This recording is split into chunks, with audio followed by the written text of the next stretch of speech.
This episode is brought to you by SmartVestor. Connect with an investing pro near you at RamseySolutions.com/SmartVestor. Today's question comes from Glenn in New York. Should I change my investing strategy? I'm 50 years old and debt-free with an emergency fund. I currently put 10% in a Roth IRA and another 5% in my 401k from work. Should I contribute more to my 401k to max it out, or get with a financial advisor and start investing in individual mutual funds? Currently, I have around $600,000 in my 401k, and the Roth has about $20,000.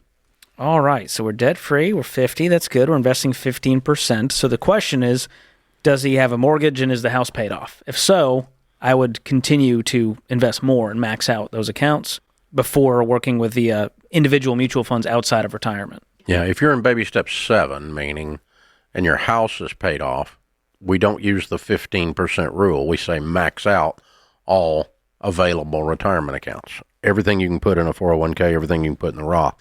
If your company has a Roth 401k instead of a traditional 401k, I would shift to that too. That would be my plan.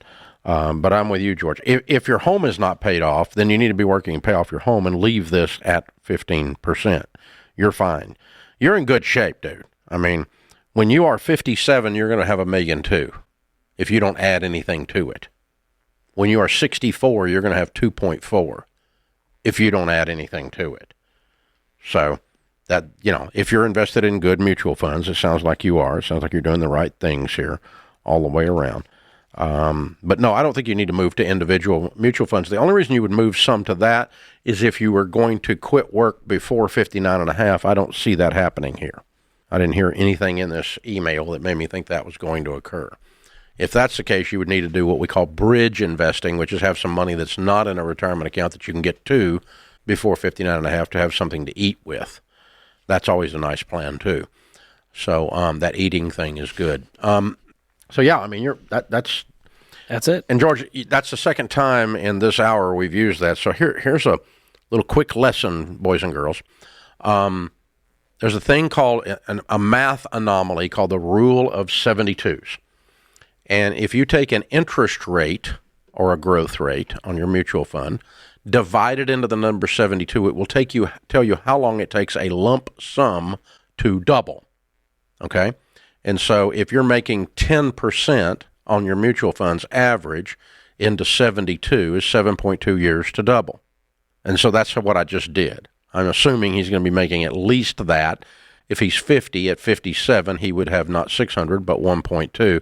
At 64, 7 more years, he would have 2.4. And we could go all the way to 71 and have him sitting there at almost $5 million. And this played out in real life, Dave. I went back and looked at the actual stats. Under Trump's presidency, the first term, 3.5 years in, the stock market was up 53%. Under Biden, 3.5 years in, it was up 50%.